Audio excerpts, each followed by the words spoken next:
नमस्ते, मैं समीर सर स्वागत करता हूं आप सभी को आप सभी के अपने YouTube channel Sam's edge Patna में। जैसा कि अभी आप जान रहे हैं कि मैं सीजीएल मेंस के रिगार्डिंग कुछ वीडियोज पर काम कर रहा हूं। इसके पहले भी मैंने सितंबर 11, 2019 को पूछे गए सेट के सारे एरर्स को, इम्प्रूवमेंट को, क्लोस्टिस को कराया है और उसके बाद मैंने 12 तारीख वाले शिफ्ट के जो भी क्लोस्टिस पूछे गए हैं उसको मैंने कराया। आज जो मैं आपके सामने कराने वाला हूं वो है 12 सितंबर को पूछे गए कॉमन एरर्स के प्रश्न। ठीक है, तो देखते हैं वन बाय वन इसको करने की कोशिश करते हैं और समझते हैं कि कितना बेसिक लेवल पर क्वेश्चंस को पूछा गया है। एग्जाम्स के क्वेश्चंस करने के लिए बहुत ज्यादा आप लोग को मेहनत की आवश्यकता नहीं है, बट जो भी आप कर रहे हैं उसको सही से समझने की आवश्यकता है। आपका जो भी लेवल है पढ़ाई का, आप कोशिश कीजिए को मेंटेन रहे और जो कंसेप्ट है उसको जितना शार्प कर सकते हैं आप, जितना मतलब उसको नुकीला बना सकते हैं, पैन कर सकते हैं, उसको आप कीजिए, क्योंकि वही काम आएगा। मैंने क्वेश्चंस में देखा है बहुत बेसिक कंसेप्ट पर क्वेश्चन पूछे गए हैं, मतलब क्वेश्चंस में जान है ही नहीं, बहुत छोटी छोटी एरर्स डाला गया है। लेकिन अब चूंकि सीजीएल मेंस में पूछा गया है तो कुछ लोगों के दिमाग में आता है अरे भाई सीजीएल मेंस का क्वेश्चन है, ये तो हमसे होना ही नहीं है। ऐसा कुछ नहीं है, काफी बेसिक कंसेप्ट पर है। हम जब क्वेश्चन करना शुरू करेंगे तो आपको एहसास होगा कि क्वेश्चन का लेवल क्या है। ठीक है, चलिए देखता हूं आज का पहला सवाल। No one inform me that you would be absent. No one, अब समझते हैं इस चीज को। नो वन क्या है? सिंगुलर सब्जेक्ट है। नो वन क्या है? सिंगुलर सब्जेक्ट है। अगर मैं टेंस की बात ना भी करूं तो कम से कम आपको इतना जरूर समझ में आ रहा होगा कि अगर हमारा सब्जेक्ट सिंगुलर है तो वर्ब सिंगुलर आना चाहिए।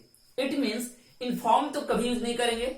इन्फॉर्म आपका V1 फॉर्म है और V1 का मतलब प्लूरल होता है, और जब नो वन आपका सिंगुलर सब्जेक्ट है तो ऑब्वियस सी बात है हमें सिंगुलर सब्जेक्ट यूज करना पड़ेगा और सिंगुलर वर्ब लगाना होगा। चलिए, अब जब नो वन आया हुआ है तो इन्फॉर्म को इन्फॉर्म्स करेंगे। लेकिन माय डियर फ्रेंड्स ध्यान दीजिएगा, नेक्स्ट पार्ट में मेंशन्ड है वुड बी अब्सेंट। वुड कहीं ना कहीं फ्यूचर को दिखाता है, कहीं ना कहीं विल का पास्ट फॉर्म है। तो अगर हम उतना सोचेंगे तो हमको क्या करना पड़ेगा, फिर नो वन इन्फॉर्म्ड करना होगा। क्या करना होगा? No one informed. देखिएगा मैंने इसमें ईडी लगा दिया, ठीक है, ये क्लियर दिख रहा होगा, मैंने मार्कर बदल दिया है। ठीक है, तो यहां से आंसर हो गया आपका ए। नो वन इन्फॉर्म्ड मी।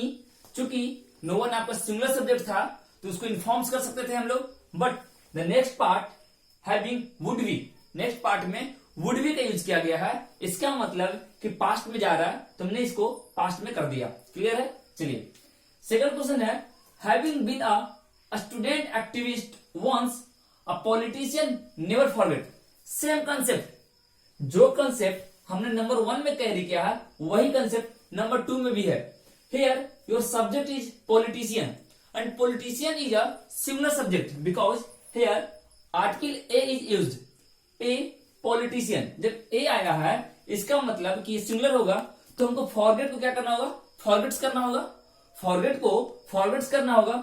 अगर पास्ट की बात हो रही होगी तो फॉरगेट को फॉरवर्ड करेंगे, बट ऐसा कुछ यहाँ सिचुएशन दिखाई नहीं दे रहा जिससे हम उसे पास्ट में लेकर जाएंगे। तो सिंपली फॉरगेट को आप क्या कीजिए? फॉरगेट्स कीजिए और आंसर हो गया आपका बी। क्लियर है? चलिए मूव करते हैं नेक्स्ट क्वेश्चन की तरफ। प्रसाद रिकॉल्ड दैट मीटिंग पीपल।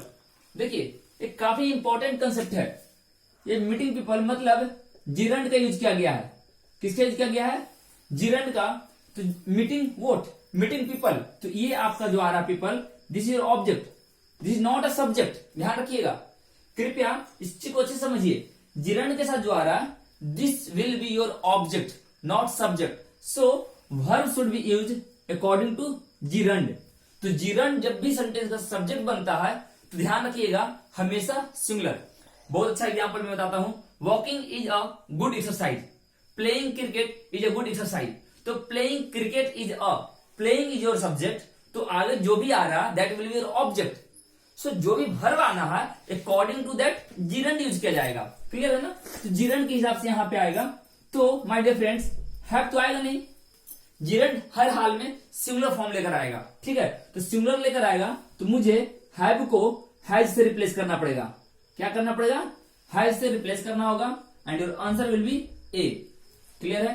अब तक बहुत स्मूथली हम लोग जा रहे हैं। मूव करते हैं नेक्स्ट नंबर पे। I was surprise to see as Avika could. As का मतलब था क्योंकि।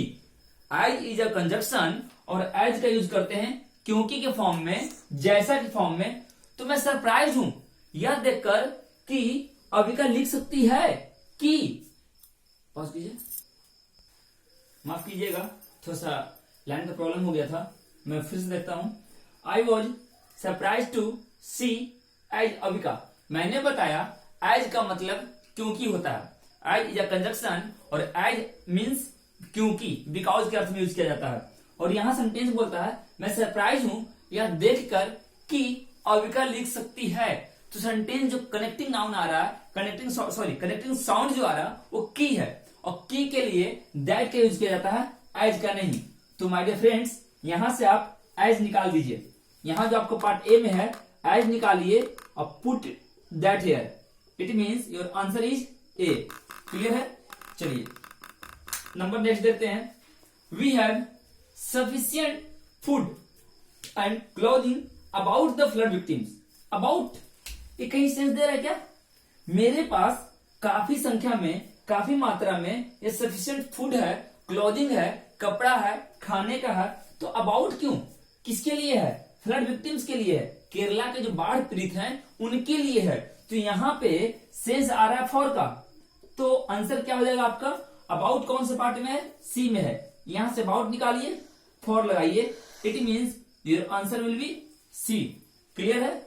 चलिए मूव करते हैं नेक्स्ट नंबर 6 की तरफ। Everything has became. Everything has became, आप सभी को पता होगा हैज, हैव, हैड के बाद हर हाल में वर्ब का तीसरा रूप।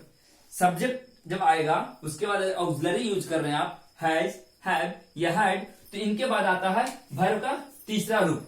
ठीक है? हैज हो, हैव हो या हैड हो, तो इसके बाद V3 यूज करते हैं। तो देखिए यहां बिकेम यूज किया गया है। Became is V2 form, become, became, become. तो इसको क्या करना पड़ेगा? बिकम करना पड़ेगा। तो बिकम कहां करना है? पार्ट बी में। पार्ट बी में बिकेम को क्या कीजिए? बिकम कीजिए। इसको रिप्लेस कीजिए बिकम से। चलिए ठीक है, नेक्स्ट देख रहे हैं। Organising world cup matches in England. देखिए माय डियर फ्रेंड्स, अभी हमने बताया था आपको, अगर कभी भी जिरंड सेंटेंस का सब्जेक्ट बनता है तो वर्ब हर हाल में सिंगुलर। जैसा कि हमने क्वेश्चन नंबर 3 में देखा था, gerund plus object. Same concept को कैरी किया हुआ है क्वेश्चन नंबर 7 में। Organizing is what? Gerund. Organizing is what? Gerund. तो organizing world cup matches in England, तो this will become your subject. And organizing subject बन रहा है तो इंप्लाई को इंप्लाइज करना पड़ेगा। चूंकि imply is a V1 form, base form. अब उसको V5 करना है, V5 करने के लिए इंप्लाई को इंप्लाइज करना पड़ेगा। इंप्लाई को इंप्लाइज करना पड़ेगा। क्लियर है? तो यहां से हो गया आपका ऑप्शन बी क्लियर। चलिए नेक्स्ट देखते हैं। My friend has started a restaurant in a wooden big building in Manali. Last video मैंने कराया था एरर का, ऐसा इंप्रूवमेंट का, तो उसमें भी इस टाइप से क्वेश्चन पूछा हुआ था। मतलब 11 सितंबर के डेट में भी इस तरह से क्वेश्चन आया हुआ है। तो ये क्या है? एडजेक्टिव बेस्ड क्वेश्चन है, जिसे मैंने बताया था कंसेप्ट ओसा का कंप्यूटर। ओसा का कंप्यूटर, ठीक है? ओ से आपका कुछ होता है, एस से कुछ होता है, ए से, एस से, सी से, ओ से, एम से, पी से, मतलब सबके पास कुछ ना कुछ मीनिंग है।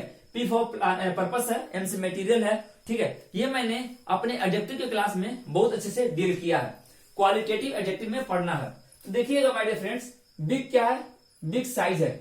बिग क्या है? साइज है। वुडन क्या है? वुडन आपका मटेरियल है। वुडन क्या है? मटेरियल है। तो एम कहां आ रहा है? एम पर्पस के पहले आ रहा, बाद आ, ठीक है? और इसके पहले दोनों एस है, शेप भी और साइज भी। तो ये क्या है? साइज है ना। तो साइज हमारा हर हाल में पहले आएगा। तो मतलब आप इसको रिप्लेस करोगे बिग वुडन से। किससे रिप्लेस करोगे? बिग वुडन बिल्डिंग, ठीक है? तो पहले बिग आएगा, मतलब पहले साइज तब वुडन आएगा, ठीक है? कंसेप्ट मैंने यहां पे दिया है, ओसा का कंप्यूटर। क्लियर है? चलिए आसानी से बढ़ता जा रहा है हम लोग आगे। आते हैं नंबर 9 के लिए। Wealth creators are essential for money to distributed. देखिए जब भी यूज करते हैं 2 + V1 यूज करते हैं, या अगर V3 आ रहा है तो 2 + B + V3 आएगा। ठीक है, तो आपको तो समझ में आ रहा है कि दिस इज एरर। ये वाला जो पार्ट है टू डिस्ट्रीब्यूटेड, इसमें एरर है, मतलब your answer is A.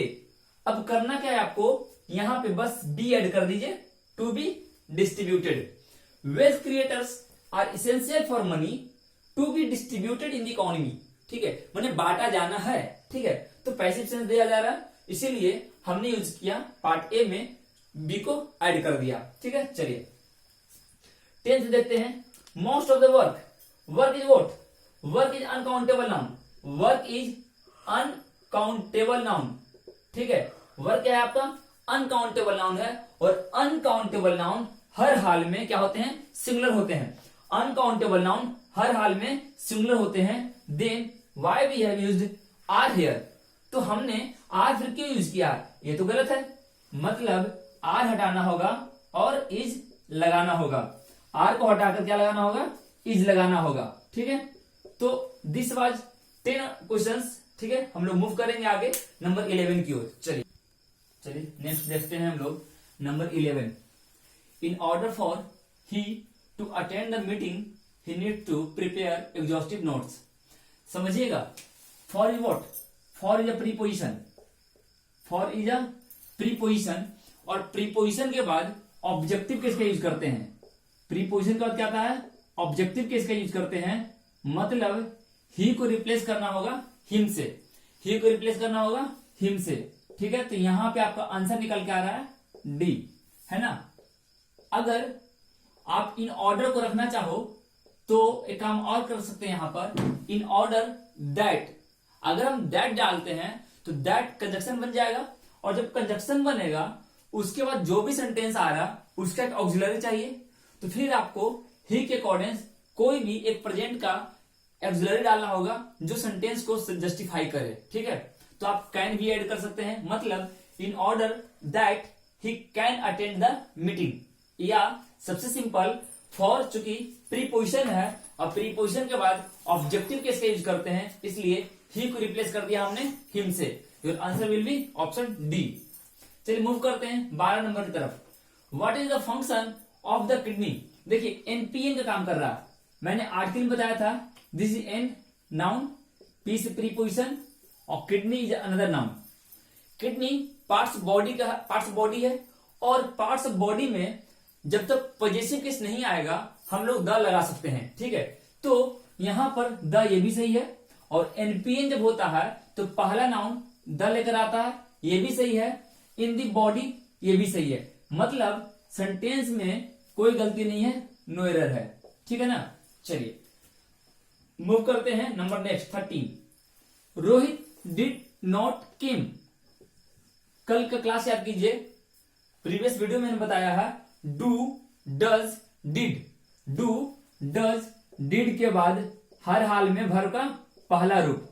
Do does did के बाद हर हाल में क्या आता है? भर का पहला रूप आता है। तो यहां जो केम आया है, केम हटेगा और कम आएगा। ठीक है, केम को आप हटाओ और कम को आप यहां पे यूज करो। That means your answer will be C. Your answer will be C. Clear है। चलिए मूव करते हैं नंबर नेक्स्ट 14 की तरफ। Despite incessant rains. इंसेसेंट लगातार, ठीक है ना। तो डिस्पाइट इंसेसेंट रेन्स, डिस्पाइट बराबर इंस्पाइट ऑफ। एक चीज दिमाग में रखिएगा, डिस्पाइट बराबर इंस्पाइट ऑफ। डिस्पाइट बराबर इंस्पाइट ऑफ के बावजूद, ठीक है ना।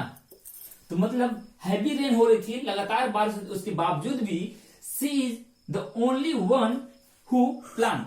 देखिए who is what? Who is relative pronoun. Who क्या है? हु रिलेटिव प्रोनाउन है, और हु के पहले सब्जेक्ट क्या है आपका? सिंगुलर है। सब्जेक्ट क्या है?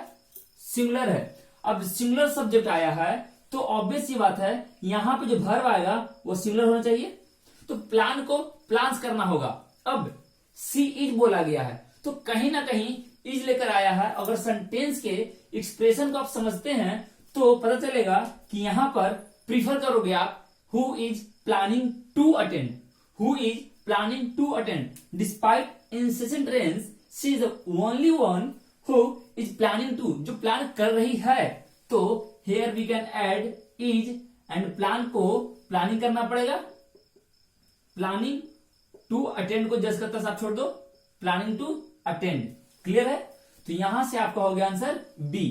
चलिए, मजा आ रहा है? मूव करते हैं next. Everybody is waiting to see whether the new leadership has effect some changes soon in the party.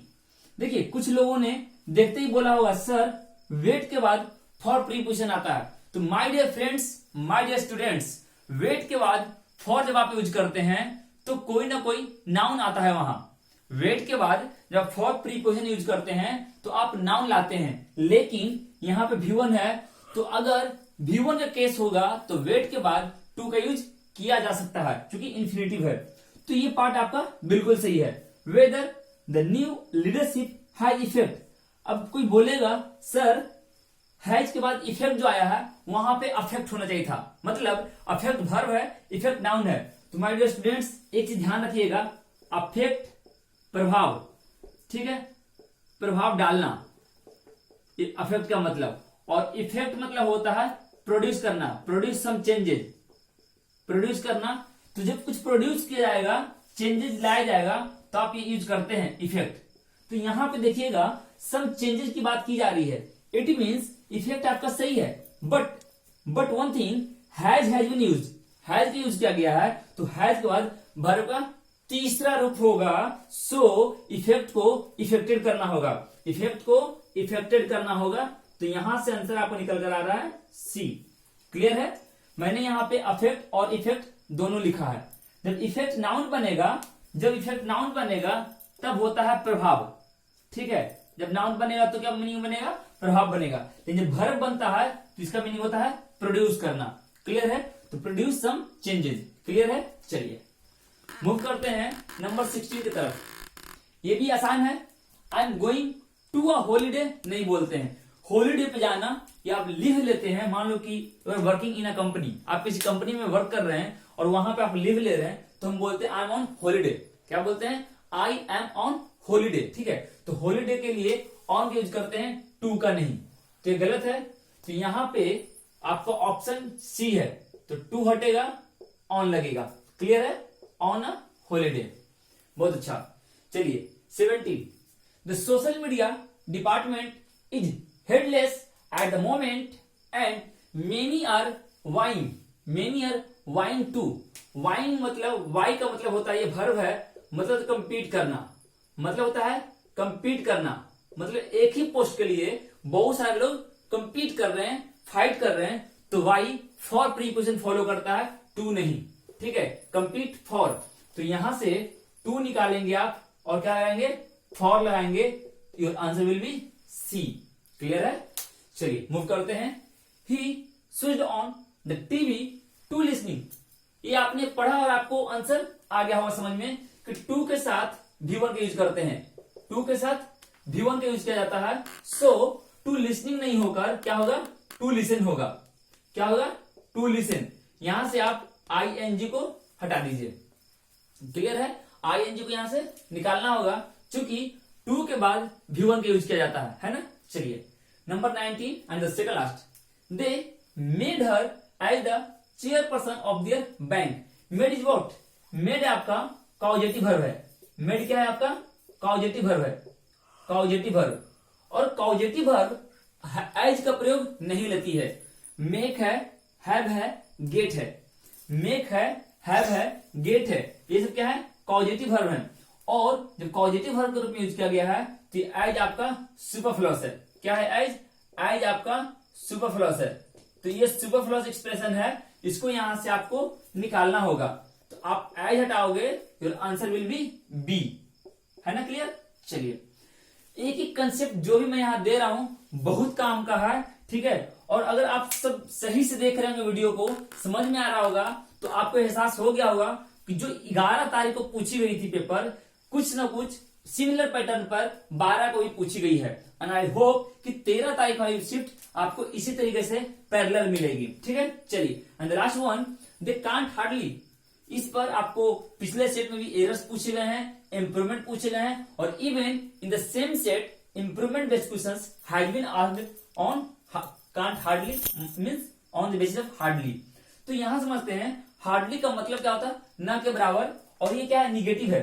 ये क्या है आपका, निगेटिव है। और जब ये निगेटिव है तो माय डियर फ्रेंड्स, आपका इसके साथ किसी भी अदर निगेटिव वर्ड का आप यूज नहीं करते हैं, तो कांट गलत है। तो कांट को रिप्लेस करना होगा कैन से, कांट को रिप्लेस करना होगा कैन से। अब समझते हैं, दे कैन हार्डली बिलीव, तो कैन कहां पे है, यहां पे है। तो यहां पे कांट को हटाओगे आप और क्या करोगे, कैन करोगे। इसका आंसर हो गया डी। तो इस तरीके से हमने देखा इस टोटल 20 क्वेश्चंस में सारे के सारे क्वेश्चंस बहुत ही बेसिक लेवल के दिए गए थे, लेकिन बेसिक कंसेप्ट हम लोग मेंस सोचकर बहुत हाई फाई के चक्कर में होते हैं, अरे पता नहीं क्या क्या पूछ देगा, तो बेसिक चीजों को इग्नोर कर देते हैं। और कभी कभी जब क्वेश्चंस आता है नजर के सामने और दिखता है कितना छोटा सा एरर है, तो सबसे पहले माइंड में स्ट्राइक ये करता है कि क्या सच में ये एरर है, इतना छोटा सा क्वेश्चन दे सकता है। तो माय डियर स्टूडेंट्स, एरर पूछा जा रहा है, आपके बेसिक कंसेप्ट को चेक किया जा रहा है। ठीक है, और बेसिक कंसेप्ट इन सब चीजों से दिखाई दे रहा है कि आप कितने अच्छे हैं बेसिक में। सारे क्वेश्चंस मैंने जो 20 क्वेश्चंस किए हैं, सारे के सारे मोर और लेस बहुत ही बेसिक लेवल के हैं, लेकिन अगर आपने बेसिक नहीं पढ़ा होगा तो इस क्वेश्चन को करना बहुत ही मुश्किल है। एक बात का ध्यान रखिएगा, जिस चीज को यहां बताया गया है, या जैसे मैंने यहाँ कॉजेटिव के बारे में बोला, मैंने यहाँ बोला प्रीपोजिशन बेस्ड बतलाया, टू प्लस गिवन बोला, वाई फॉर बोला, इन चीजों को आप अपने नोटबुक में नोट करते चलें, क्योंकि हो सकता है इसमें इंप्रूवमेंट आया है, इसमें एरर आया है, कभी इसी कंसेप्ट पे फिलर्स आ जाए। तो हमको इन चीजों को बिल्कुल एकदम सेट कर लेना है माइंड में कि अगर इस कंसेप्ट पर कहीं से कोई भी क्वेश्चन पूछा जाए तो आपसे बन जाने चाहिए, गलती नहीं होना चाहिए, क्योंकि यही वह सेक्शन है जहां से कुछ बंदे आपसे आगे निकल जाएंगे। तो माय डियर स्टूडेंट्स, चलता हूं, विदा लेने का समय हो गया है। अपना ध्यान रखिएगा, पढ़ाई कीजिएगा, और तो और इस वीडियो को अपने दोस्तों के साथ शेयर करते रहिएगा।